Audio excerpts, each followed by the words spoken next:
The story of Roswell has been told 1,000 times. But do you know the source of this intriguing tale?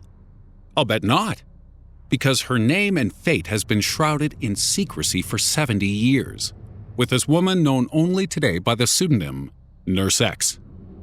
July 5th, 1947. A UFO reportedly crashes outside of Roswell, New Mexico, with all 3 aliens on board dying on impact. The corpses were confiscated by the military and autopsied by a group of Army medics, where 2 were found to be mangled and 1 left relatively intact. Their form was described as human-like in physique, but with slender arms, thin torsos, and heads that were large, gray, and bald. This account of what happened at Roswell comes from Glenn Dennis, who says that a woman he calls Nurse X told him this version of events the day after it happened, on condition of her strict anonymity. Dennis was a 22-year-old mortician at the time, and on the side he drove the town's ambulance, which is how he came to know Nurse X. On the day of the Roswell incident, Dennis drove an injured man to the hospital, but when he arrived, he was quickly removed from the facility by members of the military.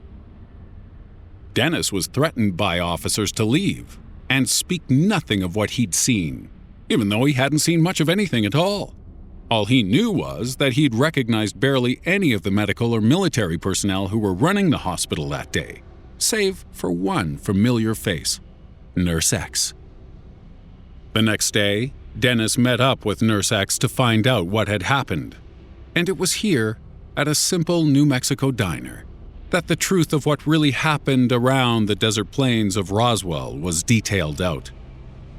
After Nurse X returned to her base, Dennis attempted to contact her again, only to hear she'd been transferred.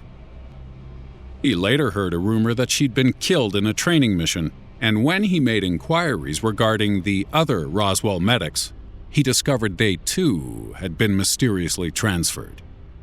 Many of these people later had their military records expunged, making it seem as if they had never served at all. But in recent years, some of them have been tracked down, with none of them willing to speak of the elusive Nurse X. So what happened to her? Was she real? Or just a fabrication? And if she truly did exist and she worked at Roswell, what precisely did she witness? Were those 3 poor souls found in the wreckage really alien visitors, or merely severely burnt humans? Will we ever find out the truth of what went on in Roswell, New Mexico?